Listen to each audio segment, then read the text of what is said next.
Bom dia a todos, boa tarde a todos e a todas. Sejam bem-vindas. Vou aqui só um pouquinho admitir as pessoas.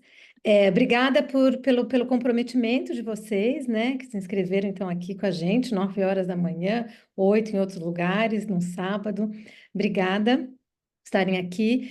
E hoje, além de ser assim, é uma honra, é um prazer, é sempre um deleite, não só por questões pessoais e humanas, mas também profissionais, de estar mais uma vez aqui na nossa sala com a Clarissa Barreta, que muitos de vocês já devem ter conhecido, visto. Ela é médica veterinária, especialista em microbiologia de alimentos, tem mestrado, doutorado, depois, se ela quiser, ela se apresenta mais. E hoje ela meio que propôs, a gente organizou junto, de falar aqui na nossa sala, na sala da Vera Kiss. Para quem não me conhece, esqueci, né? Sou Juliana Grazzini, diretora da Vera Kiss Food Academy e presidente da Fundação Vera Kiss. E então é um prazer, voltando, é um prazer estar aqui com a Clarissa, para falar de um assunto muito interessante, e num contexto que, se eu não estiver errada, a Vera Kiss ajudou a abrir muito a visão, né? A largar essa visão em relação à questão dos alimentos ditos artesanais, não só o que é o alimento artesanal aqui na Europa, mas também Cristina vivenciou também com a gente, né? Cristina Candolara está aqui e outras pessoas, essa questão. Então, eu acho que não, sendo assim, né? Não só ter estado junto com ela para mudar esse panorama, né, essa visão do que é o alimento artesanal e essas questões microbiológicas, mas também pelo lado humano, que vocês vão ver nessa aula e em todos os momentos de quem já pôde ou estará um dia com a Clarice. Então, é um duplo deleite, o deleite humano e o deleite intelectual, que eu fico muito satisfeita em poder oferecer e ter essa parceira aqui na sala. Sejam todos muito bem-vindos. Clarissa, a sala é tua. Só lembrando Obrigada. uma coisa, como vocês, ainda bem, que bom, que delícia, são numerosos, eu vou pedir, se Clarissa me permitir, que as perguntas sejam feitas por escrito, para a gente Tá. poder agilizar e Uhum. gerir melhor o tempo. Tá bom? Ju, Clarissa, a sala é sua, desculpa. obrigada. É só pedir uma licença, porque tu sabe como é que eu gosto bastante que eles participem. Tem algumas perguntas que eu quero fazer e vou querer ouvi-los por Claro. escrito ou por áudio, se for possível. Sim? Sim, não é possível, é só depois para a gente ir gerindo. Quando for, tudo bem, tem Beleza. tranquilo. Tá Então tá. bom? Então a sala é sua, fique à vontade, todos aqui sintam-se em casa. Obrigada, Ju. É sempre um prazer estar aqui junto com a Vera Kiss. É um prazer ter essa parceria com a Vera Kiss. A Ju falou, né, o quanto ela falou, eu acho que a Vera Kiss tem alguma participação aí nessa questão do produto artesanal. Tem muita participação. Não é à toa que hoje a Vera Kiss é uma das, né, uma das, não, a empresa parceira, né, que eu trabalho em conjunto, justamente porque através das vivências que eu já tive com a Vera Kiss, em especial a primeira, né, como aluna, eu quis proporcionar para que os meus alunos, para que os meus seguidores também pudessem ter esse tipo de experiência mesmo, né? Então, hoje a gente vai conversar um pouquinho sobre microbiologia e produtos artesanais. Estou imensamente feliz e grata pelo convite, e, enfim, né, pela sua organização conjunta com a Ju. Sempre estar ao lado da Vera Kiss é um aprendizado gigantesco. E eu estou vendo aqui vários nomezinhos de alunos meus da comunidade, também de alunos que já vieram aqui para as visitas, inclusive Carol e Raquel, que estavam aqui há poucos dias em Portugal conosco. E vocês veem que a gente, né, se trata Ju, Cris, Carol, porque quando a gente faz esse tipo de vivência juntos, fora toda a questão profissional, a gente acaba se aproximando, fazendo amizades, né, para a vida toda. Então é muito bacana ter todos vocês aqui conosco. Obrigada aí pela participação. E espero que ao longo desse período aqui a gente possa trabalhar bastante questões e que possa ser útil tudo aquilo que eu vou trazer para vocês. Eu vou compartilhar minha tela. Vocês estão conseguindo ver?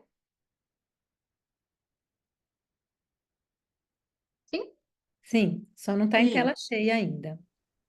Ó, Agora demorou sim. um pouquinho, mas foi. Beleza. Bom, eu não vou ficar me apresentando muito, porque eu acho que grande parte das pessoas que estão aqui já me conhecem, a Ju já fez uma breve apresentação. É, e né, trazendo aqui o objetivo da nossa aula mais diretamente é a gente falar sobre a aplicação e a importância da microbiologia na fabricação de produtos artesanais. Ver exemplos na prática, ver como que esse conhecimento ele realmente é importante, né? Mais do que importante, vamos usar o termo essencial, porque é isso que a microbiologia de alimentos é na produção de qualquer alimento, inclusive dos alimentos artesanais.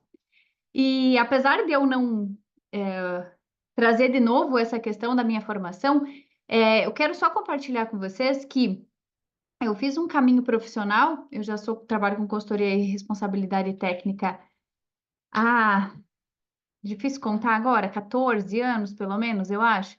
Mas eu comecei a minha carreira profissional trabalhando com grande empresa, com, assim, empresas realmente grandes, né?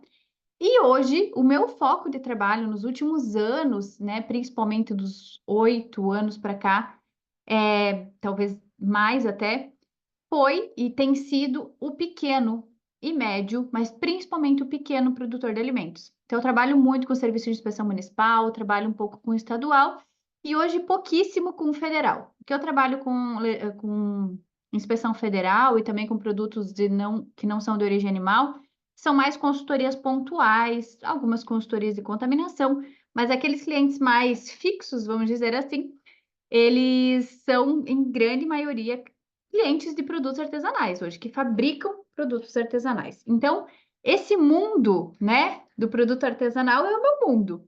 Então, eu sei que grande parte de vocês que estão aqui me ouvindo hoje trabalham com isso e tem, no dia a dia, muitas dificuldades que a gente vai conversar aqui, principalmente na hora de aplicar esse conhecimento.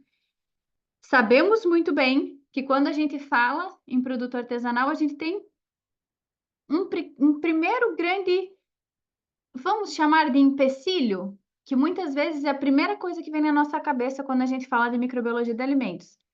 Alguém pode me ajudar? Qual seria esse empecilho principal? O que o pequeno produtor não tem, geralmente, que uma grande indústria tem? Geralmente, não é uma regra. Dinheiro para análise, dinheiro para investir, um monte de funcionários para botar para fazer controle de qualidade. E essa é a primeira coisa que, quando a gente fala de aplicação de microbiologia, eita, como é que eu vou fazer isso na prática? Né? Então, a gente vai falar aqui sobre a realidade. Eu vou trazer, inclusive, as minhas vivências, as dificuldades que eu enfrento no meu dia a dia. Hoje, à distância, né? Porque eu estou morando aqui na Europa, mas eu tenho duas sócias que atendem os clientes presenciais e eu lido com as dificuldades junto com elas todos os dias, né? Então, a gente vai falar sobre exemplos práticos, ok?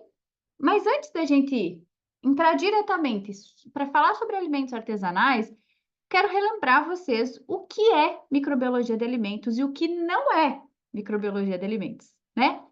Quando a gente fala em microbiologia, a gente fala do estudo dos micro-organismos, certo?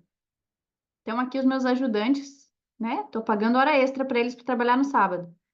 Estão aqui para nos lembrar que sim, conhecer os micro-organismos é extremamente importante e isso é microbiologia. No entanto, saber microbiologia de alimentos não é saber tudo sobre estafilococos, tudo sobre salmonela, não é saber de cor as diferenças entre eles. Isso não é saber microbiologia de alimentos. Por quê? Porque microbiologia de alimentos é justamente esse estudo onde a gente entende a influência de um microorganismo em um alimento. O que que esse microorganismo pode causar nesse alimento, inclusive alterações físico-químicas, organolépticas, sensoriais em geral, ou seja, o que que esse microorganismo ele pode causar, o que que ele pode fazer de transformação nesse alimento, que pode ser boa ou pode ser muito ruim, certo? O que eu quero dizer com isso? O que eu quero dizer com isso é que não adianta E aí fala aqui para vocês uma médica veterinária que estudou muito micro-organismo na faculdade e pouquinho sobre alimento. E que teve que ralar para aprender sobre processos, sobre enzimologia, sobre físico-química e várias outras questões associadas ao alimento, ao processo em si, para de fato conseguir aplicar a microbiologia de alimentos de forma real.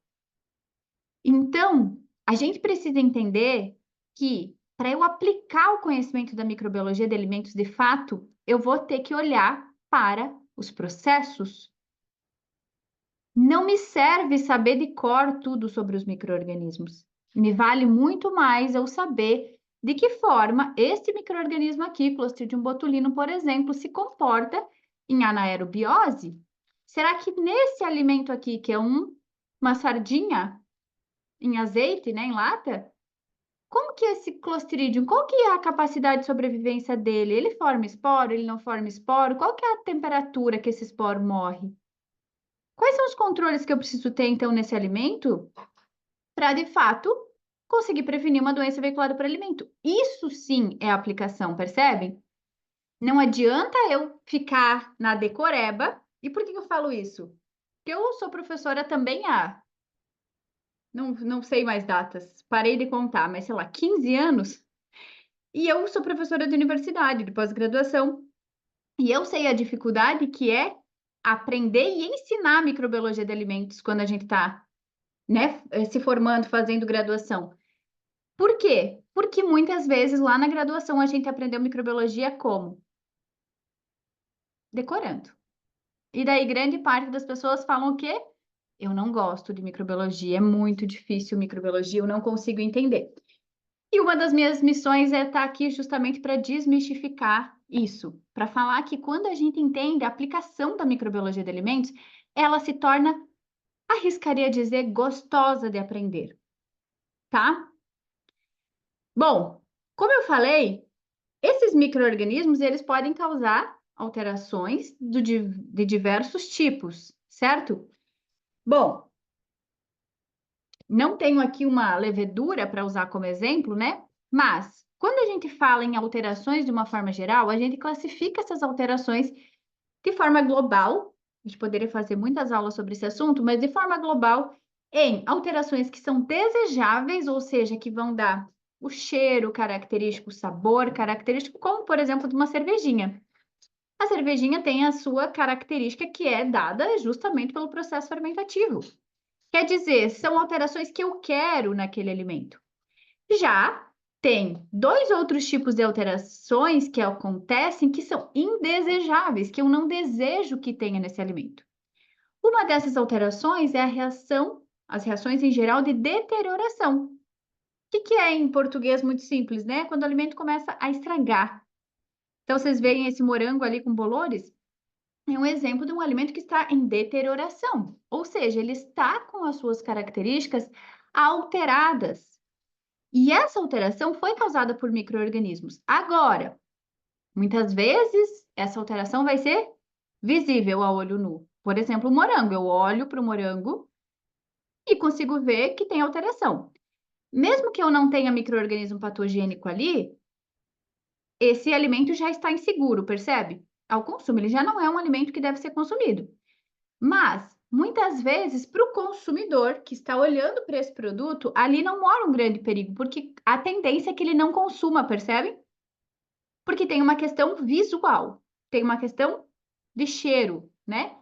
Agora, o grande perigo e o grande assunto nosso aqui de hoje é as alterações que são indesejáveis e que comprometem diretamente a saúde do consumidor. Ou seja, qual é a aparência, por exemplo, de um queijo contaminado com salmonela?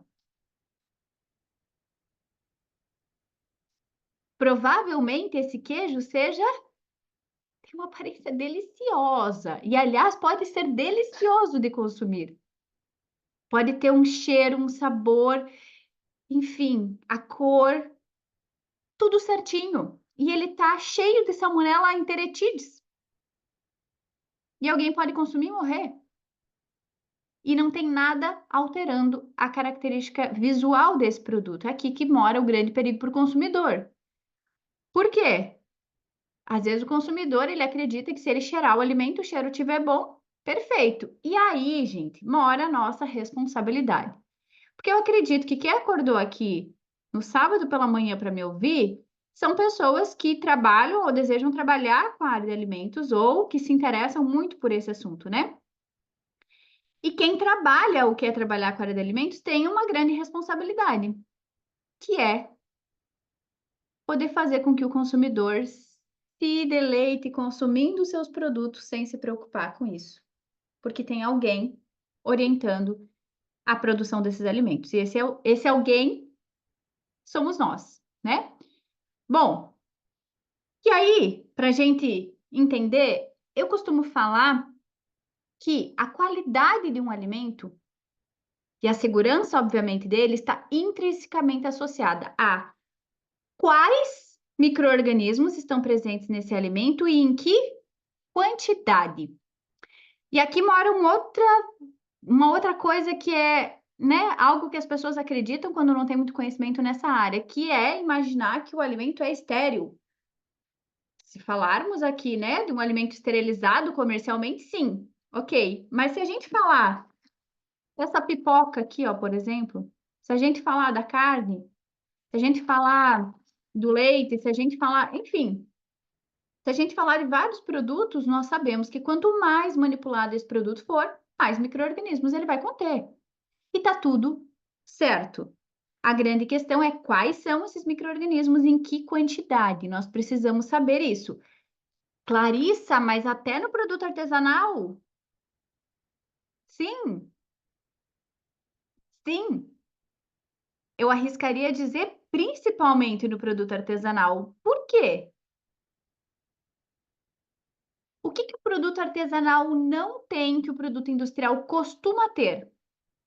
Vê se alguém me responde. Eu nem tô vendo o chat.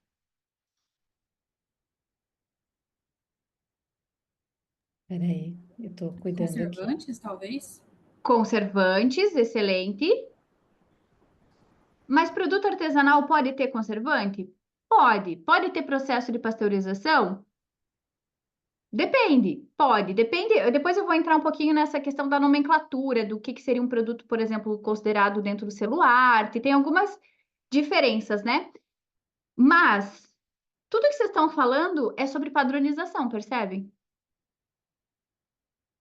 O produto industrial, ele tende a ser padronizado, ao controle de qualidade em relação aos parâmetros, aditivos, conservantes, afins, mas são produtos mais padronizados, ou seja, tem uma linha de produção onde todo produto é igual ou muito semelhante. Concordam? Se busca uma padronização muito maior. No produto artesanal, muitas vezes o processo por si só já não favorece a padronização. Esse é o grande diferencial do produto artesanal, inclusive, é não ser padrão. É ele ter essa característica única. Agora, se ele tem essa característica única, ó, a Cris falando aqui, não há padronização de processos e etapas, com determinações de padrão, padrões a serem seguidos e mão de obra para controle dessa padronização. Muitas vezes essa é a nossa dificuldade, inclusive no dia a dia, né? E uma característica do produto. Se eu não tenho padronização, eu preciso validar pelo menos alguns processos específicos que garantam a segurança desse alimento. Concordam com o que eu quero dizer? Ou entendem o que eu quero dizer? Se eu estou trabalhando, vou dar um exemplo, a gente vai entrar mais nisso, mas se eu estou trabalhando, por exemplo, com a conserva, para conseguir eliminar ou diminuir muito a ocorrência de botulismo, por exemplo, nesse consumidor que vai consumir esse produto, eu preciso adotar formas de controlar, certo? E aí essas formas têm que ser adaptadas a essa realidade. Muitas vezes, né, esse negócio é familiar, como a Cris está lembrando aqui, eu vou precisar adaptar essa realidade, mas eu não posso abrir mão da segurança. Só que às vezes uma etapa, duas etapas, coisas específicas que eu consigo fazer, eu consigo garantir a segurança desse alimento. Quando, se eu não fizer, por exemplo, um controle pH nessa conserva, se eu não fizer um controle pH, eu não tenho como saber se esse ambiente de produção desse alimento, internamente falando, né, intrinsecamente falando, está favorável ou não para esses micro-organismos. Ok? Bom, então, entra, né? Ficou branco aqui meu fundo, não sei por quê, sumiu uma parte. Mas todo consumidor, ele tem direito a consumir alimento seguro de qualidade, seja artesanal, seja industrial, seja familiar, não seja familiar. Isso não muda. O que que muda em alguns casos? O número de pessoas que vão consumir. Sim, numa grande indústria, você tem um número de consumidores maior, portanto, um risco maior. Isso, inclusive, baseia a nossa legislação hoje da inspeção no Brasil.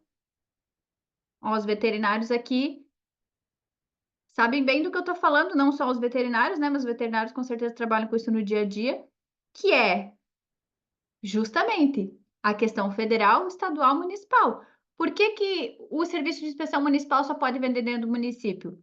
E não estou falando aqui que eu concordo e que eu acho que tem que ser sempre assim. O que eu estou falando é que se fala em risco, risco inclusive de abrangência, né? De uma doença veiculada por alimento, por exemplo. Agora, será que a melhor forma da gente agir é limitar comércio ou é melhorar processo? Ou é incentivar o pequeno produtor a fazer aquilo que precisa ser feito raciocinando, tendo um profissional ao lado dele que consegue adaptar os controles à realidade dele, tá? Bom, e aí, gente, aquilo que eu sempre falo, quem produz, seja artesanal ou não, é o responsável pela qualidade e segurança desse alimento até o último dia da vida de prateleira desse alimento. Ou seja, se a validade é 2 anos, por 2 anos essa empresa é responsável, seja uma família, seja uma multinacional. Sim? E isso precisa, esse slide aqui, ele inclusive pode ser usado, né? O que eu falo assim, esse argumento precisa estar presente na nossa fala quando a gente conversa com o pequeno produtor, porque ele precisa entender a responsabilidade associada à venda de um produto alimentício. Nós tivemos o caso do botulismo, eu vou lembrar da Doralice lá em Brasília, não sei se vocês conhecem esse caso, que foi com molho pesto, e ela ficou quase um ano na UTI, graças a Deus se recuperou, mas o custo de todo o tratamento dela, só da diferença do plano de saúde, são mais de R$ 500 mil. Fora todo o custo de não trabalho, todo o custo, né? O que ela deixou de ganhar durante esse período. E será que esse produtor do molho pesto lá da feirinha de Brasília tinha noção do que ele estava fazendo? Será que ele quis causar botulismo? Não. E será que ele tem recurso para arcar com esse valor? Também não. E isso é algo que a gente precisa, em, no bom sentido, vender para o pequeno produtor. Ele precisa entender que ele precisa criar os controles, que ele precisa raciocinar baseado em risco, que é o que a gente vai focar bastante aqui hoje, tá? E o que que vem a ser, então, o alimento seguro que esse consumidor precisa receber? É aquele que não tem um perigo direto para o consumidor. Né? O João falando aqui, o produto artesanal requer uma responsabilidade muito grande por permitir a comercialização no país todo, levantando a importância da rastreabilidade. Sim, principalmente se tu fala, né, João, no selo arte. O selo arte veio justamente, a gente vai citar ele aqui, com esse objetivo, né, de facilitar o comércio do produto artesanal, mas ao mesmo tempo a gente precisa, sim, né, ter essa questão tanto da rastreabilidade quanto dos controles microbiológicos de uma forma geral, tá? E aí, quando a gente fala em não ter perigos, lembrando que a gente falou, alimento vai ter bactéria, vai ter, né, talvez levedura, vai ter micro-organismos. A grande questão é em que quantidade e quais os tipos. Lembrando que os perigos são também de ordem física, química, isso sem, né, entrar em outros detalhes aqui. Obviamente, a gente está falando aqui sobre os perigos biológicos, né? Alguns perigos químicos também, quando envolvem, por exemplo, os pescados com a histamina, também com algumas toxinas de fungos, por exemplo, que podem estar presentes nos grãos, mas, de forma geral, os perigos biológicos são os mais importantes aqui, que são aqueles onde a gente, né, controla justamente a presença dos micro-organismos. E o nosso objetivo de controlar isso é justamente prevenir as doenças veiculadas através dos alimentos, que é a nossa grande responsabilidade enquanto técnicos da área, né? Que é prevenir que esse alimento seja uma causa ou de morte ou de doença em qualquer consumidor, tá? E infelizmente o que a gente vê nos últimos anos e eu falo nos últimos anos porque isso tem se intensificado bastante, como talvez vocês tenham percebido. Exemplo aqui, ó, Ferrero Rocher é uma grande empresa, né? Sendo notificada aí com essa questão, 57 casos de intoxicação. Intoxicação não seria o termo correto aqui, né? Porque é falando de salmonela, que não é produtora de toxina, mas uma infecção alimentar com mais de 57 casos, tá? Aqui, um outro exemplo, listeriose em salsicha. Isso aqui foi salsicha, é, aliás, linguiça de frango contaminada. Esse caso do botulismo, que é com produto artesanal, que eu dei o exemplo para vocês lá de Brasília. Tá? Fora esse caso, nós temos pelo menos outros 6 casos ativos de botulismo no Brasil. Temos caso com tomate seco, temos caso com pizza de palmito, temos caso com pequim conserva. Então, 3 mulheres que fabricaram o pequi em casa, consumiram, as 3 tiveram botulismo. Temos casos de tahine em São Paulo. Agora não está mais ativo esse é mais antigo, mas só para citar alguns casos aí que a gente tem recentes de botulismo. E se vocês observarem, não só no Brasil, mas no mundo todo, a gente tem visto um aumento desses casos de botulismo. Sim, vocês têm acompanhado? Inclusive, na Espanha, a gente teve casos nas tortilhas também, que é um produto super tradicional, né? Também em tortilhas embaladas. E esse caso de surto de listéria em sorvete no ano 2023, ano passado, que teve 3 mortes. Isso aqui era uma pequena empresa, na verdade, e o que estava contaminado eram as máquinas que preparavam esse alimento. Ou seja, não estamos falando de problemas, às vezes, muito absurdos, é a higienização, nesse caso aqui, tá? Esse outro surto aqui com pêssego, ameixa e nectarina nos Estados Unidos, então, com fruta, né? Também com Listeria monocytogenes. Alguém perguntou algo? Acho que foi só o microfone, né? Esse outro caso de listéria, que foi esse ano, de fevereiro de 2024, janeiro, fevereiro, não lembro agora, que também foi da Riso Lopes, que é a mesma empresa que há 10 anos atrás teve problema com Listeria monocytogenes, de novo sendo aí, a- né, aparecendo aí como causadora aí de surtos de origem alimentar, tá? E aí eu pergunto para vocês, por que tanta doença veiculada por alimento nos últimos anos? Primeira coisa, será que aumentou o registro? Será que estamos notificando mais? Sim, estamos notificando mais. No Brasil, com toda certeza, porque ainda é muito subnotificado, mas aumentamos a notificação, assim como em outros países. Mas será que é só aumento de registro? Ó, podem ver o número de surtos aqui na série histórica brasileira. Colaboradores que são portadores, né? Por exemplo, de salmonela, mas não só, né? Próprio estáfilo, não vamos dizer que são portadores, mas podem acabar sendo, né, contaminando esses alimentos. Eu coloquei isso aqui, inclusive, na sequência, né, que são falhas de boas práticas de uma forma geral. Ó, a Astrid falando aqui do apelo, né, por alimentos mais naturais, já vou chegar nessa parte, Astrid, mas é bem por aí mesmo. Aqui, aquilo que a Tássia falou, inclusive, ó, de 7 a 20% das doenças veiculadas por alimentos causadas por falhas relacionadas ao manipulador. Né? Então, a importância do treinamento do manipulador, das boas práticas, é realmente essencial para que a gente possa evitar.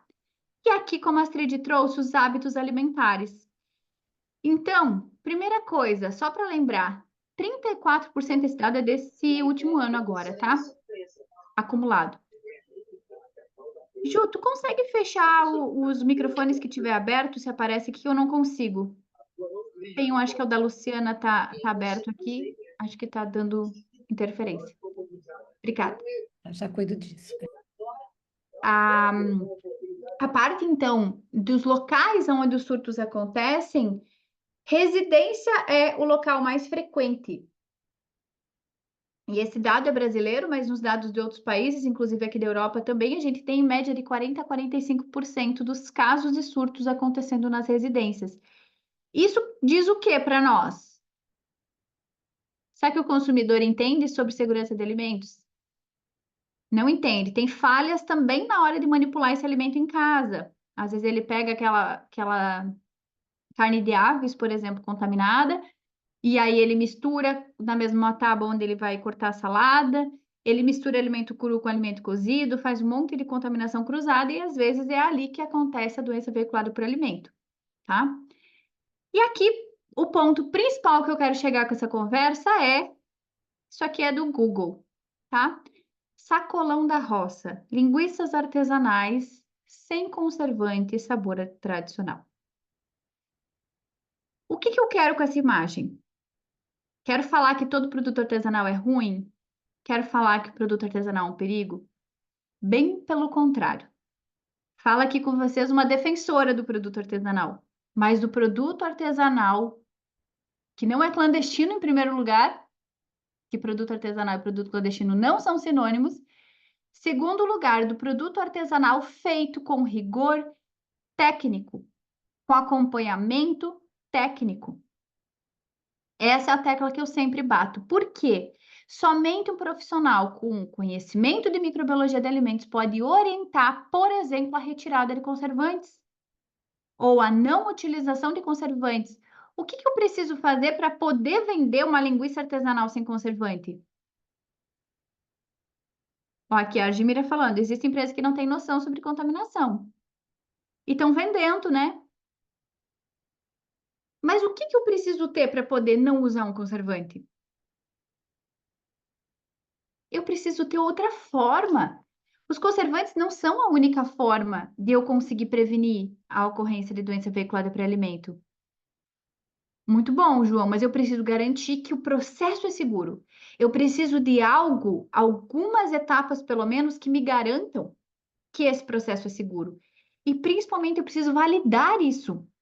Eu preciso ter certeza, não pode ser no achômetro, porque no achômetro as pessoas vão ficar doentes, certo?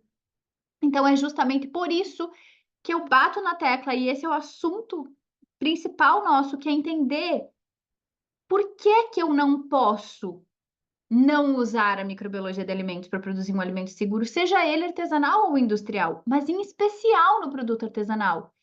E aí, vejam, vocês já foram no médico e o médico era muito ruim e ele pediu para você, sei lá, 10 mil reais em exame? Você nunca mais volta. Por quê? Porque esse médico ele não teve conhecimento para suspeitar de algo. Então, ele te deu todos os exames que ele podia para poder ter alguma noção do que você tinha. Agora, se você vai num médico bom, o que esse médico bom vai fazer? Ele vai ter uma suspeita, ele vai pedir exame, mas ele vai pedir exames que dão as respostas que ele precisa. Por que eu estou dando esse exemplo? Porque na microbiologia é a mesma coisa. Não adianta fazer um monte de análise. Não é fazendo um monte de análise que a gente vai ter as respostas que a gente precisa. A gente precisa fazer as análises certas e principalmente usar o recurso de forma inteligente. Então, aquela primeira desculpa que eu comecei a aula falando, o produtor artesanal não tem dinheiro para fazer análise, usemos aquilo que tem, o recurso possível, de forma inteligente, para tomar as decisões que precisam ser tomadas sobre a segurança desse alimento. Às vezes, a gente vai ter que aumentar o recurso, às vezes, a gente vai ter que buscar alternativas. Vou dar um exemplo: os meus clientes hoje, que são artesanais, todos eles têm cadastro junto ao Sebrae e eles fazem as análises pagando 30%. Tem inclusive, incentivo do governo para isso. Então, é buscar alternativas, percebem? Não é simplesmente, não tem dinheiro para fazer, eu não vou fazer análise, deixa assim mesmo, vamos vender assim, sem conservante, tá tudo certo. E é aí que acontecem os problemas, certo? E aqui, eu falo, né? Será que é só isso?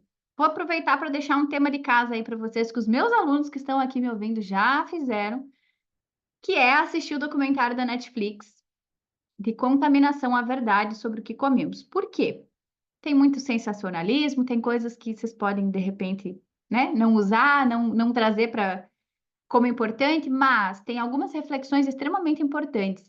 E apesar de lá eles colocarem muito dedo na indústria como a culpada, que eu não concordo com esse posicionamento dessa forma, o ponto principal que eu quero que vocês reflitam assistindo esse documentário é como é que a gente quer que os alimentos que são produzidos com as matérias-primas lá da fazenda, então as saladas que vêm de lá, os animais que vêm de lá, como é que a gente quer que, por exemplo, os animais cheguem no abatedouro, sejam abatidos e a carne do frango não tenha salmonela, só que o ambiente tem salmonela. Só que os micro-organismos estão resistentes aos antibióticos. Isso não vem só lá da fazenda, percebem? Isso vem, às vezes, do consumidor que não usa o antibiótico nos dias que deveria. Isso vem da forma como a gente vem lidando com os antibióticos nos últimos tempos. Isso vem do nosso uso preventivo dos antibióticos, que não faz o menor sentido. O que eu quero fazer vocês refletir é que o aumento das doenças veiculadas por alimentos não é algo isolado.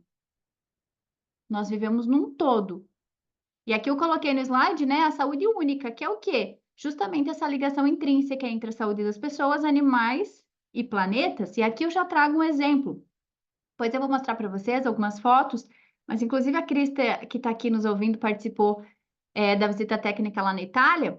Algo que é muito diferente aqui na Europa é a questão do antibiótico, o uso do antibiótico nos animais, por exemplo, né? Então a gente foi, por exemplo, nas fazendas, em uma fazenda especificamente de Parmigiano Reggiano, que é ciclo fechado, né, do queijo, é, como é que fala, do parmesão, seria, né, parecido com parmesão, é o Parmigiano Reggiano mesmo, o original. E o que que eles fazem? Eles criam um animal, eles alimentam o animal e, principalmente, eles já estão em ciclo de mais de 10 anos sem usar antibiótico. Então, esse raciocínio que no Brasil a gente ainda está começando também, né, a evoluir nesse sentido, mas o entendimento de que a resistência dos antibióticos não é um fato isolado lá dos hospitais, ou, né, algo específico da parte de saúde humana ou dos animais, né, que às vezes nem o motite a gente consegue tratar nos cachorrinhos mais por causa dessa resistência.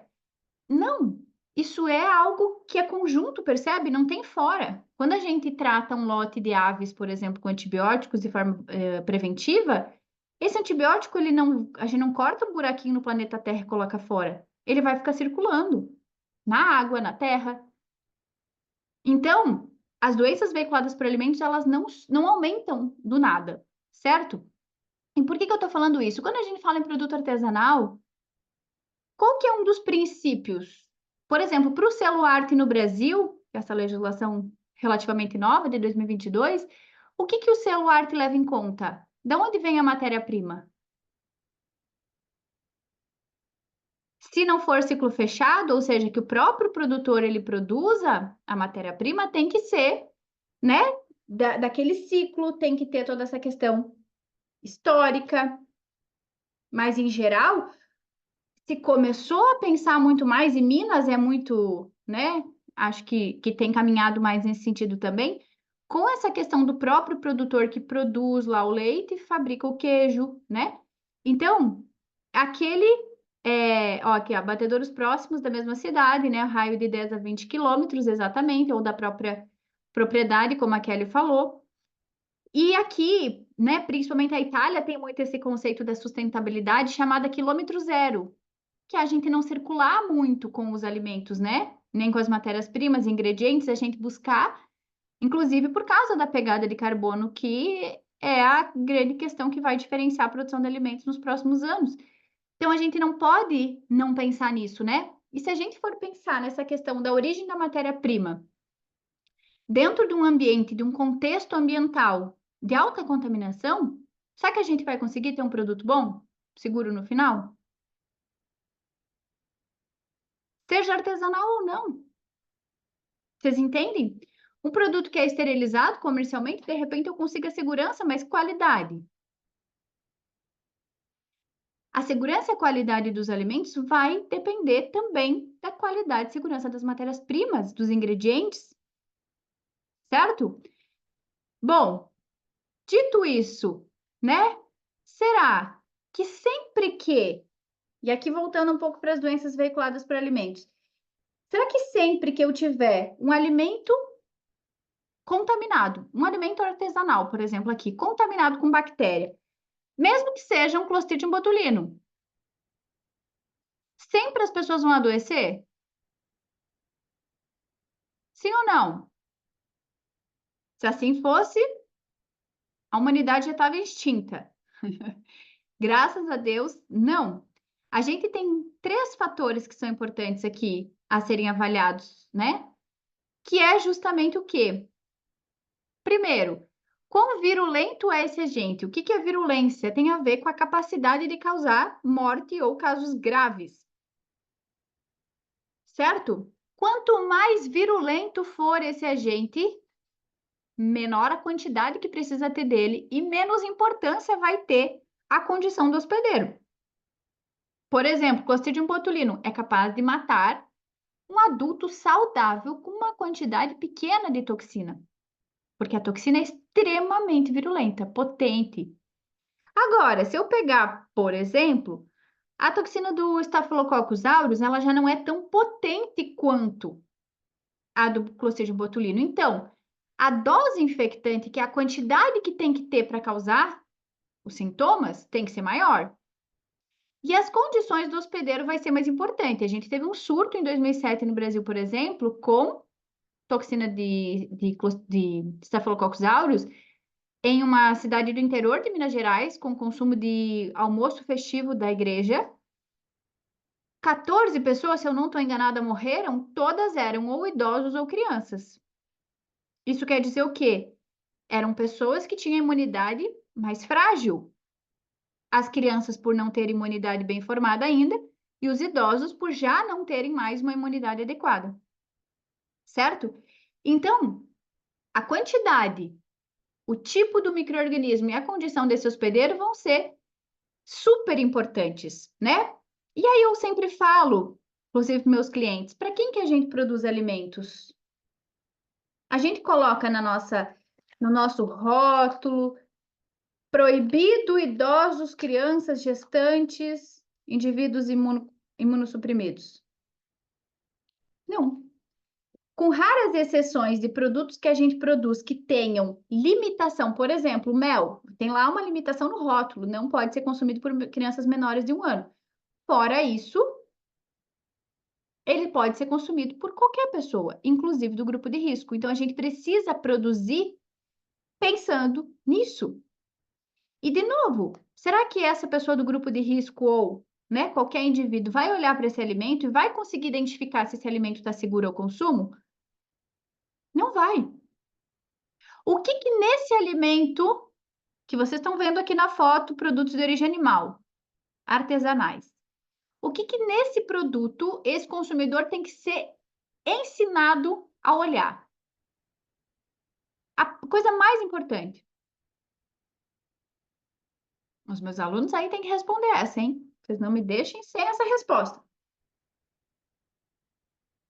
Mas qual é a informação que tem nesse alimento que garante para ele que tem um profissional por trás da produção desse alimento? Obrigada. Isso é a validade, sim, João, mas principalmente o selo, como a Kelly trouxe.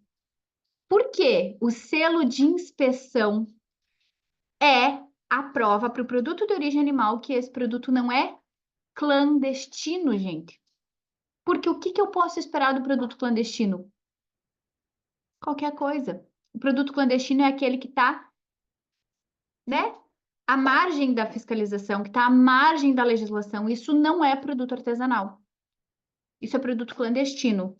É a maior maldade a gente chamar produto clandestino de artesanal, porque a gente ensina errado o consumidor, percebe? A Letícia está falando aqui das olhaduras irregulares. Sim, a gente até pode ensinar o produtor a olhar um pouco para isso, mas se for de um produtor que tem inspeção, essa responsabilidade de vender somente produtos seguros cai sobre quem produz e quem orienta.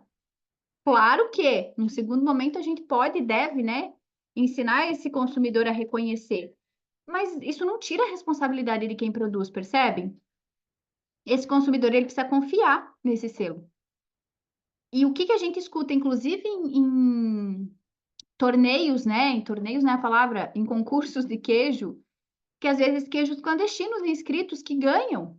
E aí o próprio consumidor vai contra a fiscalização que põe o produto fora e fala, mas é só um selo. Por quê? Porque a gente não está, enquanto sociedade, ensinando as pessoas sobre qual é a importância de um selo, não é só o selo, é todo o controle que vem por trás, né? Mas, na prática, se eu falei para vocês que conhecer os micro-organismos não basta, lembrando que eu não estou dizendo que não precisamos conhecer os micro-organismos, porque é óbvio que precisamos, e existe uma legislação, não só uma, mas a principal, a mãe de todas, que é a RDC 724 e N161 da Anvisa, que está vigente, que tem todos os critérios microbiológicos para alimentos no Brasil. Aí eu pergunto, alimento artesanal precisa seguir essa legislação? Sim ou não? Precisa fazer análise? Sim. Qual que é a grande dificuldade aqui para atender essa legislação? O N, o número de unidades amostrais. Por isso que grande parte do Serviço de Inspeção Municipal reduzem para amostras indicativas. Uma amostra, né, com uma certa frequência. Por quê? Pela questão econômica, viabilidade de aplicação dessa legislação. Agora, o que a gente precisa lembrar é que, estatisticamente, a gente precisa, vou mudar o estatisticamente por estrategicamente, pensar nessa questão de quais análises fazer e qual frequência, e buscar alternativas, como eu falei para vocês, né, esses fomentos para ajudar a custear essas análises para que a gente possa fazer. As prefeituras podem fazer isso, né? A gente já tem várias ações nesse sentido. Vou usar um caso aqui que eu conheço de perto, que é do estado do Espírito Santo. O estado do Espírito Santo, ele adotou, inclusive, uma forma de inspeção específica para os produtos artesanais muito bacana, que permite a comercialização no estado e que o estado consegue apoiar as prefeituras. Eu já fui ministrar curso 2 vezes lá e, assim, é incrível ver a valorização do produto artesanal no estado do Espírito Santo e o quanto eles têm evoluído nesse sentido. Bom, isso significa, então, que eu não vou deixar os produtos artesanais ficarem à margem da legislação, mas eu vou adaptar aquilo que é possível dentro da realidade e do contexto atual. E como eu falei, a gente precisa entender sobre o alimento. E a gente, obviamente, não vai ter tempo de entrar aqui nos fatores intrínsecos, que são os fatores próprios do alimento que eu preciso conhecer, mas dentro do produto artesanal, mais do que nunca, gente, a gente precisa estudar a fundo as características desse alimento, pois é através das características intrínsecas e extrínsecas desse alimento que eu vou conseguir fazer o quê? Que eu vou conseguir raciocinar quais são, de fato, os micro-organismos que são importantes naquele alimento. Se eu estou falando de uma geleia de frutas, por exemplo, é completamente diferente o tipo e a quantidade de micro-organismos que podem se desenvolver ali do que num queijo. Por quê? Porque o açúcar tem uma outra ação sobre os micro-organismos do que o leite. Então, eu preciso entender quais são as características, quais são os ingredientes, os nutrientes presentes nesse alimento e o que favorece ou não a multiplicação desses micro-organismos. E é só assim que eu vou, de fato, conseguir aplicar a microbiologia na hora de produzir. Se, por exemplo, esse alimento é pasteurizado ou ele é cozido, eu vou ter que validar, eu vou ter que entender qual é a temperatura mínima de cozimento que eu vou ter que adotar, mesmo que num processo caseiro, para conseguir garantir a segurança desse alimento. Se eu não consigo, não tenho a parte de cozimento, mas eu tenho, de repente, um medidor de pH, eu posso, né, incluir esse controle de pH, eu posso incluir um controle que me ajude a entender se esse alimento está predispondo o crescimento de micro-organismos ou não.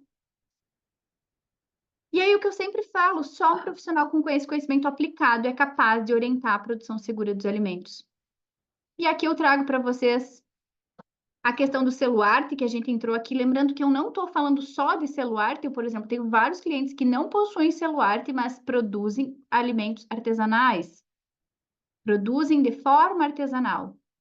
A gente tem estados que estão evoluindo absurdamente na questão do selo arte, do queijo artesanal, e outros estados que têm um entendimento diferente da legislação e está um pouco mais difícil para os produtores terem o selo. Só quero lembrar vocês que, acho que vocês já sabem isso, mas não custa lembrar, selo arte, a primeira premissa para que um produto tenha selo arte é o quê? Que ele seja inspecionado por um órgão, certo? Alimento clandestino não pode ter selo arte. É óbvio, mas às vezes o óbvio precisa ser dito, tá? E o produto artesanal, segundo inclusive o próprio Ministério da Agricultura, ele é elaborado com a matéria-prima de origem animal, falando aqui dos alimentos, né, mais de origem animal, de produção própria ou de origem determinada, como a gente falou, né, com esse limite de quilometragem próximo à propriedade, devendo ser submetido ao controle de inspeção oficial. E, obviamente, que as técnicas devem ser predominantemente manuais, tem que ter essa questão, e aqui para ser selo arte, que às vezes rola até uma confusão do que é a origem, né? Que seria a denominação de origem, o que é selo arte, mas ok. O que vem a ser aqui? Tem que ser algo que seja um produto individualizado, não padronizado, que respeite as características tradicionais daquela região, né? Então, isso é importante para que esse produto seja considerado apto para receber o selo arte. Lembrando que produto artesanal, mesmo que não tenha o selo arte, não significa que ele não tenha as características de ser não padronizado. E vocês percebem que o próprio consumidor ele tem buscado mais esses produtos? É muito visível essa mudança, né? A gente, por um tempo, valorizou o McDonald's há anos atrás, o produto padronizado, tudo igual. E agora a gente voltou a valorizar aquela cuca, aquela geleia, né? Aquele queijo artesanal, aquele, né, produto, enfim, aquele prosciutto, né? Aquele produto produzido ali de forma artesanal, tá? E aqui só lembrando que o celular, como eu falei, né, a Cris falando aqui, compra produtos em feiras municipais. E eu sempre falo assim, eu não sou contra a feira.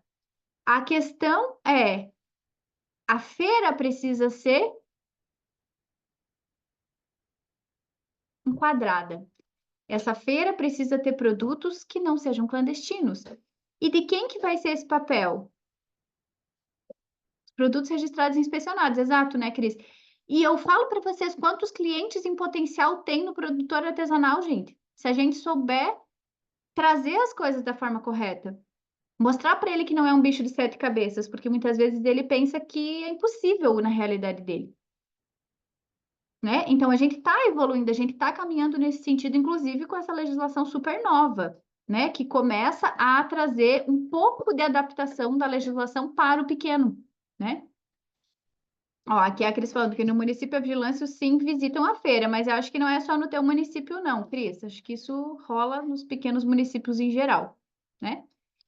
E aqui eu tinha deixado essa pergunta: qual que é a diferença entre o alimento industrialmente produzido e artesanalmente produzido? E acho que a gente já respondeu, né? Eu perguntei para vocês ali no começo, vocês falaram dessa diferença da não padronização, da diferença muitas vezes do número de pessoas que eu tenho disponíveis para fazer controle, né? Tudo isso vai impactar. Mas a grande questão é, e aqui eu quero, para a gente se encaminhar, né, mais para o final, é como na prática que eu vou aplicar esse conhecimento, né? Então, acho que eu já fui trazendo alguns fatos, né? Algumas questões aqui, vamos dizer assim, recursos que a gente pode utilizar, mas guardem esse slide aqui. Se tem uma coisa que, inclusive, depois das minhas vivências com a Veraquiz, que eu fui adotando isso na prática com mais ênfase e trazendo isso para os meus alunos com mais ênfase, e quem está aqui comigo há muito tempo sabe do quanto eu bato nessa tecla, que é a gente raciocinar baseado no risco. Se vocês, né, quem teve a oportunidade de estar com a Vera aqui já aqui comigo, né, fazendo as visitas, sabe o quanto a gente bate nessa tecla de que vocês olhem para a forma como eles raciocinam. Mesmo o pequeno produtor aqui na Europa, ele já tem noção, nem todos, mas grande parte, por exemplo, sobre a PPCC. E o que que ele está focado, o que que a fiscalização está focada, porque a fiscalização não visita ele sempre, como lá no Brasil, em grande parte dos municípios, né? Não é uma regra. Mas será que aumentar o número de visitas da fiscalização é o que vai gerar consciência? Ou será que é punir quando falha? Porque quando você tem, por exemplo, aqui, a forma de trabalho da fiscalização é muito mais liberdade com responsabilidade. O que eu quero dizer com isso? É autocontrole. A empresa, mesmo o pequeno produtor, principalmente o pequeno produtor, ele precisa se autocontrolar.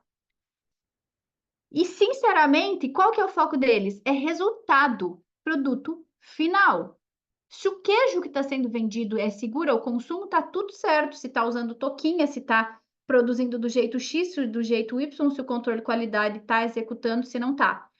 Agora, se der problema, aí a fiscalização vai lá para dentro e aí ela vai olhar. Está fazendo análise? Está fazendo controle? Como é que estão as boas práticas?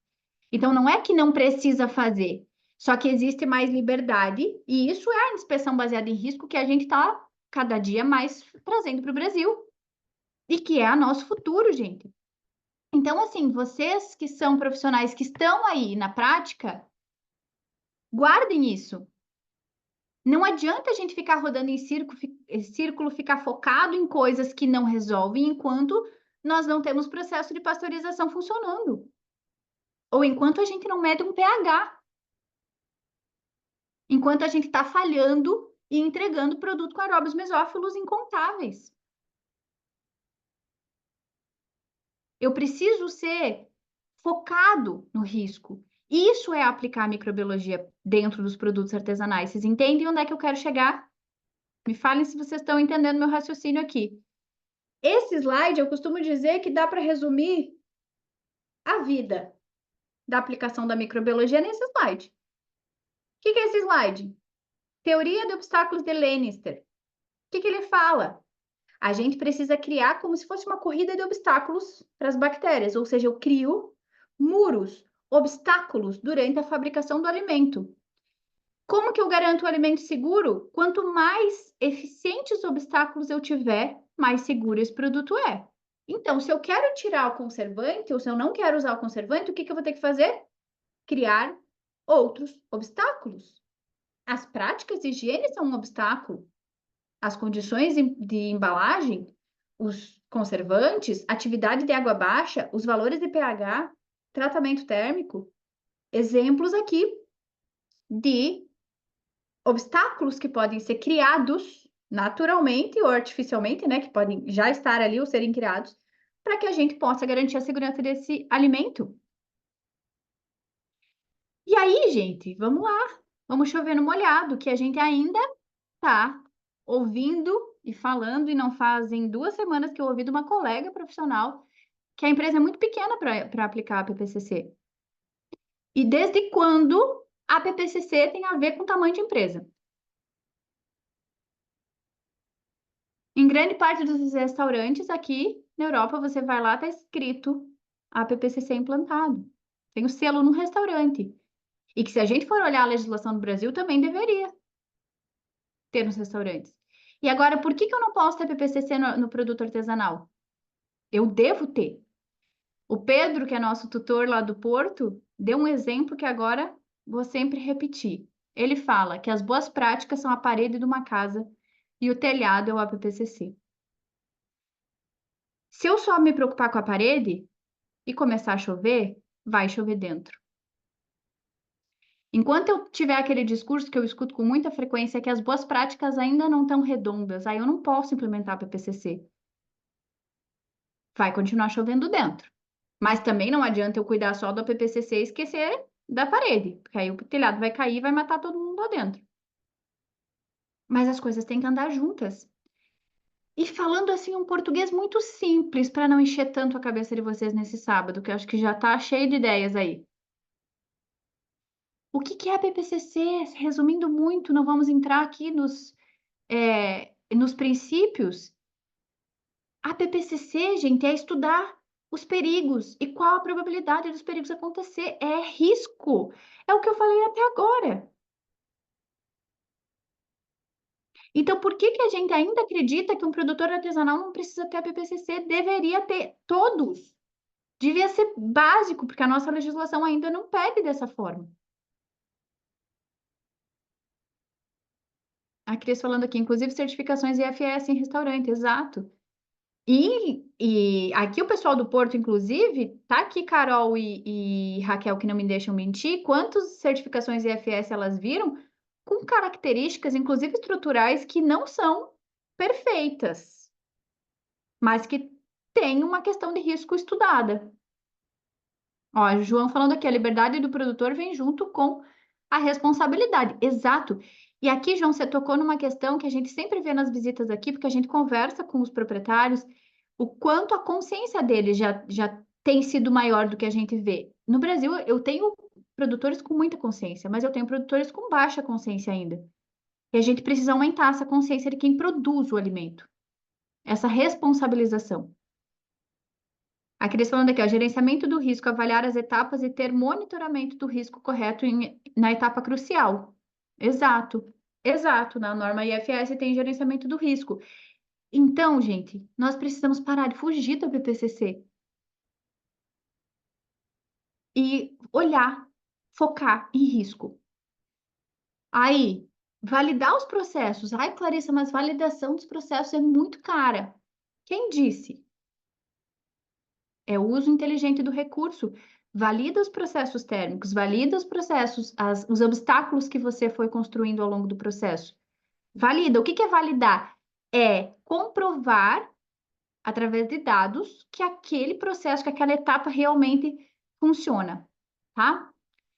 Fazer análises que tragam clareza para a tomada de decisões. Fazer análise microbiológica de um produto é fazer uma pergunta para o laboratório. Lembra o caso do médico que eu citei aqui, né? O exemplo?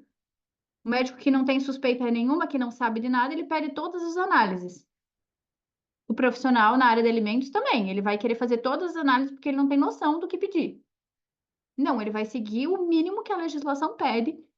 Falando aqui em artesanal, né, gente? Falando em recurso limitado. Eu vou fazer o mínimo que é necessário para a tomada de decisão, para garantir a segurança do consumidor. É o que eu não posso abrir mão. PACs que sejam aplicáveis, programas de autocontrole que sejam aplicáveis. Não copie e cola. Que sejam de acordo com o contexto do produtor, parar de fazer planilhas mirabolantes, lindas e maravilhosas para o produtor que tem uma pessoa para produzir, para tirar o leite, para. Não, facilitar a vida dele, mas mostrar para ele por que que ele tem que fazer. Criar formas de ajudar ele a fazer. É isso que vai funcionar. E pessoas capacitadas, inclusive nós, né? E aí, aproveito para falar para vocês que é óbvio que aqui eu tentei trazer para vocês um pouco e quero mostrar agora alguns exemplos de produtos que a gente, né, visualiza nas visitas, por exemplo. Mas se capacitar, gente, investir em si mesmo, investir em conhecimento, e principalmente conhecimento prático, conhecimento aplicado, é algo que retorna. Por que que retorna? Porque você vai sair dessa capacitação aplicando. Então, invistam, paguem o preço, literalmente. Foquem em fazer aquilo que vai fazer vocês pensarem fora da caixinha, que vai fazer vocês enxergarem as coisas de outro jeito. Aqui o João falando, tem que saber informar os produtores, não apenas cobrar resultados. Muda até a visão negativa que parte da população tem da fiscalização como um inimigo e não como um aliado. Perfeito, João, é isso mesmo. É isso mesmo. Porque todo mundo quer a mesma coisa, que são alimentos produzidos com segurança e qualidade. Todo mundo quer, né? E aí, o conhecimento da microbiologia de alimentos, então, ele é a ponte que permite, inclusive, a fabricação de alimentos artesanais. Porque sem esse raciocínio da microbiologia fica impossível eu produzir alimentos artesanais seguros. E aqui eu mostro para vocês, inclusive, o que nós temos agora na sequência em setembro, que é a visita de Parma, que é do Food Valley. Eu não sei se vocês já ouviram falar desse termo, Food Valley. Inclusive, aqui é um videozinho, mas eu não vou passar porque ele é muito extenso, que ele fala, né, aonde a comida é muito mais do que comida. É sobre as pessoas, é sobre a questão cultural. Vocês sabem que a Itália tem essa pegada, sou suspeita para falar, né? Mas foi algo que me apaixonou e que mudou muito a minha relação, inclusive, com a comida. A minha forma de olhar para a forma de produção de alimentos. E nós temos agora, a Ju pode me corrigir se eu estiver errado, mas eu acho que inicia em 1º de outubro de 2024 a visita técnica, né? Vamos dizer assim, a semana de visitas técnicas junto à Vera Kiss em Parma.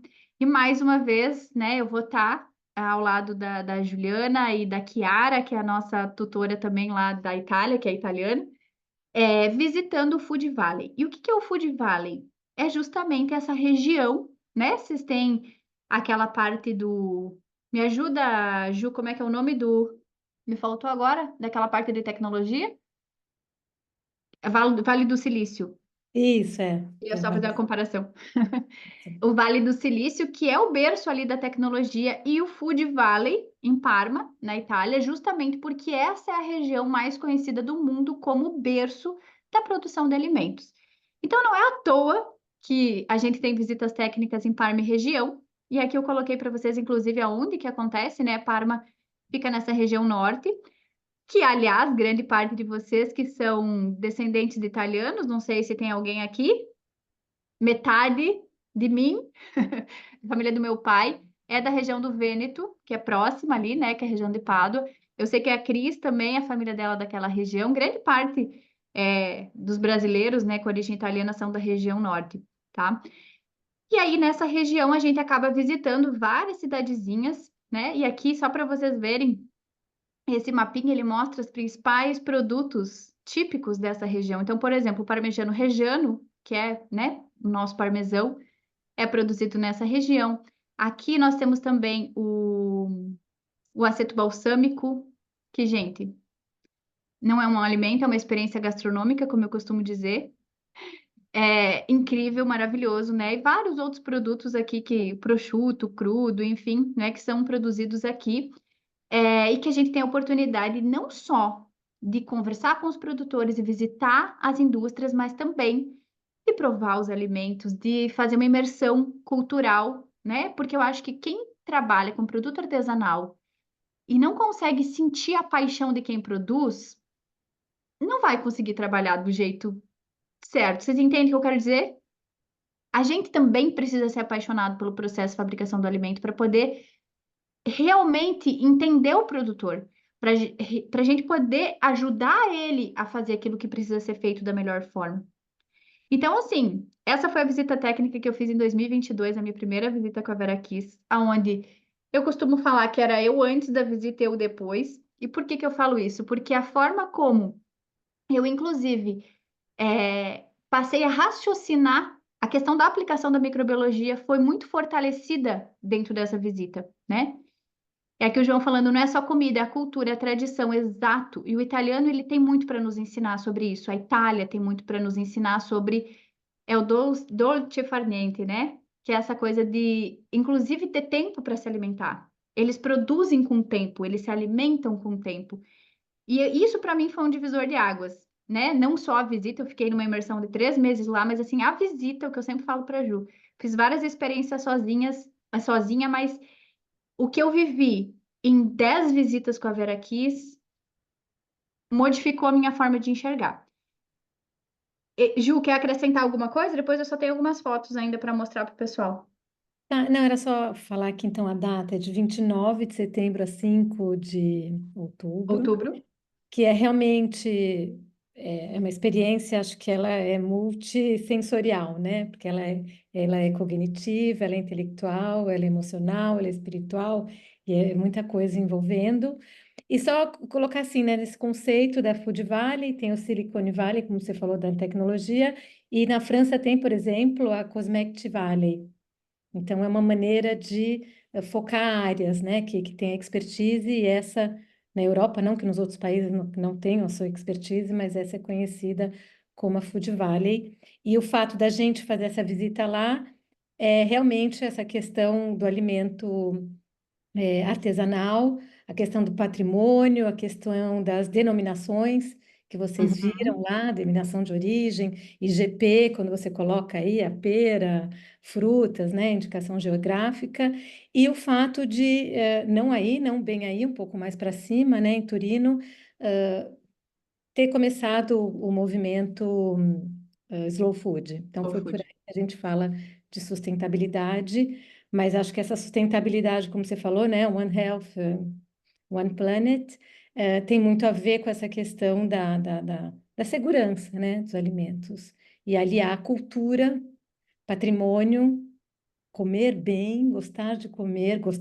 Acho interessante a gente colocar isso, porque o europeu é importante, gostar de comer, valorizar o que come, de onde come, e essa segurança, né? Porque eu acho que vocês, acho que aqui deve ter muito técnico de gestão, expert em gestão da qualidade de alimentos, segurança de alimentos, que é muito importante. O papel de vocês é muito importante, de aliar essa segurança, mas de forma que a gente não deixe a alimentação estéril, né? Uhum. Que não Que se ela tenha. perca, né?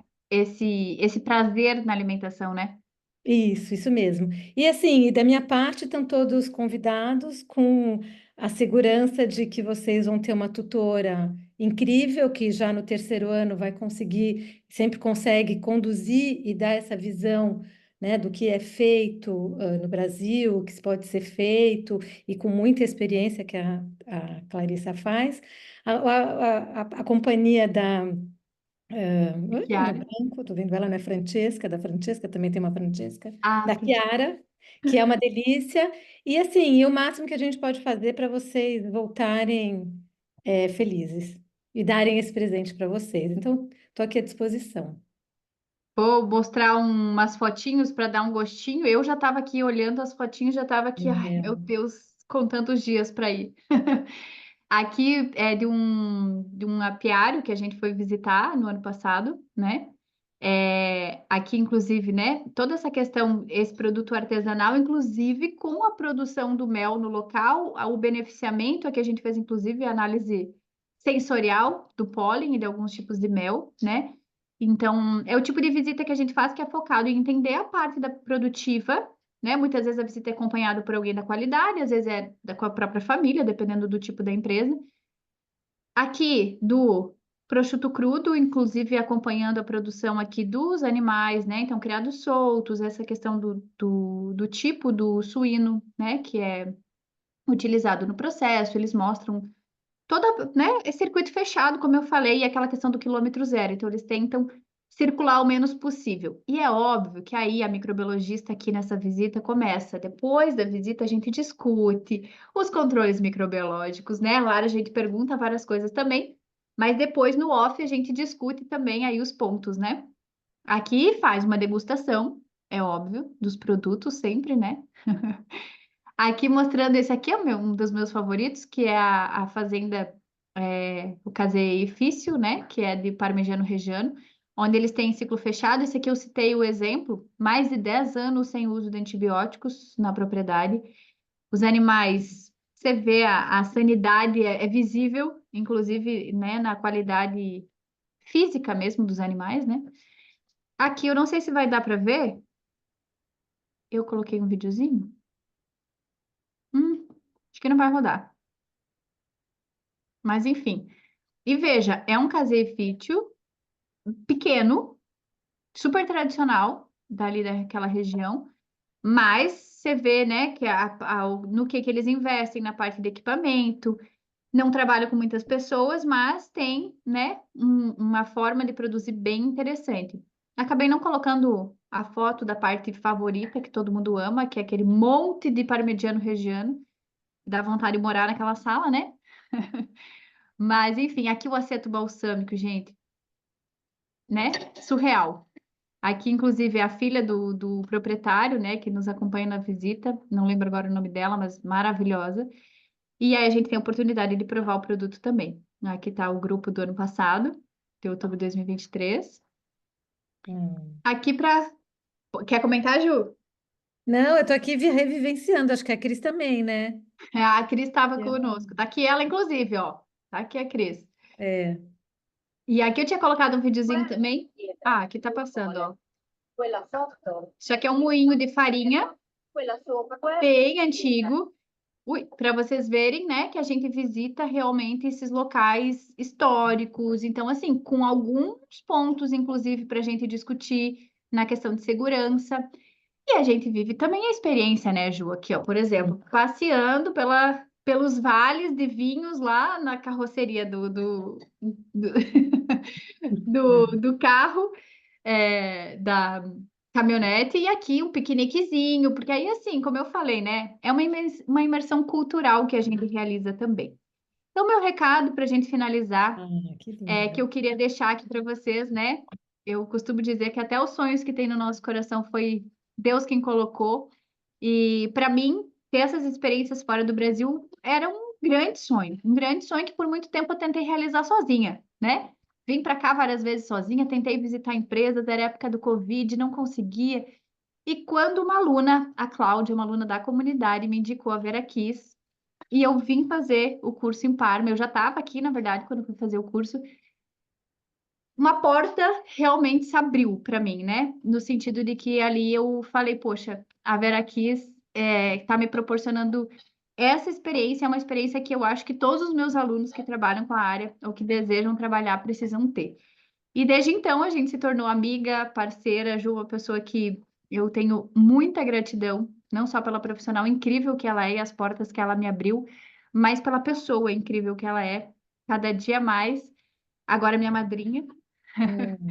em vários sentidos, né, Ju? Então, o recado final que eu queria dizer para vocês é: por muito tempo eu achei que não era para mim, porque eu pensava assim, é muito caro, não tenho tempo. Como é que eu vou ficar um tempo fora?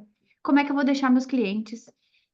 E vou dizer para vocês, quando a gente quer algo, a gente realmente cria a forma de fazer. E tem outra coisa ainda que eu quero dizer.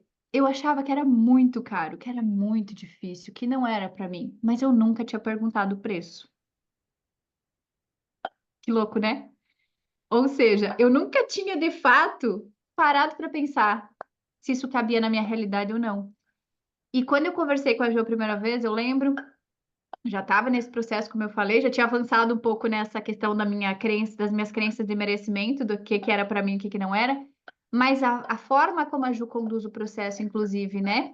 De trazer possibilidades, de trazer flexibilidade para esse processo, apoio, isso faz toda a diferença. Então, só posso dizer para vocês, se vocês têm esse desejo, se vocês querem conhecer mais essa produção, né, artesanal aqui do outro lado do oceano também, chamem a Ju, que eu tenho certeza que ela vai ter algo muito bacana para oferecer para vocês. E só finalizando para passar a palavra para a Ju de volta, deixo aqui os meus contatos. Lembrem-se que microbiologia de alimentos é um tema profundo, sim, que não precisa ser complicado, né? Inclusive, os meus alunos sabem muito bem que não é à toa que o nome do meu curso é Descomplicando a Microbiologia de Alimentos, mas o meu objetivo, a minha missão é trazer esse conhecimento de forma mais simples, e eu espero, com toda a sinceridade do mundo, que eu tenha conseguido trazer aí ao longo dessa, 1h20. Passei 20 minutos do tempo que eu tinha combinado, mas eu acho que o objetivo, né, era conseguir compartilhar aí com vocês um pouco dessa vivência, dessa experiência tanto no Brasil quanto aqui, e do quanto a microbiologia ela é, eu usei o termo ponte.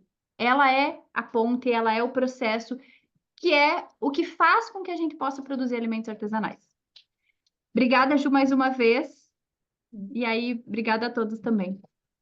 Clarice, eu que agradeço e só para pontuar no final, é muito interessante essa visão que eu vou aprendendo muito, né, com as diversas áreas da alimentação, que é um pouco do trabalho da Vera Kiss, de mostrar esses diversos pontos.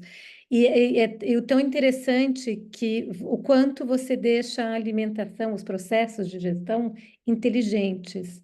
Se a gente só segue norma e não raciocina, a gente acaba ficando restrito, chato e, como alguém comentou, todo mundo foge, né, dos fiscais, mas a partir do momento que a gente traz isso, vai ficando mais maleável, e eu acho que esse é o papel, não da inteligência, mas uma inteligência usada com outro tipo de inteligência também, né?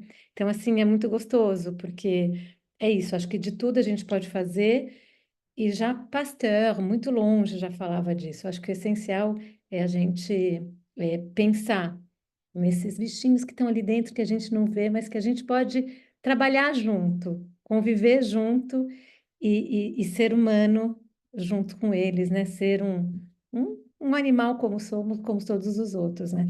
Sei que microbionismo não é animal, mas acho que é um ser vivo. Talvez pudesse ser essa palavra.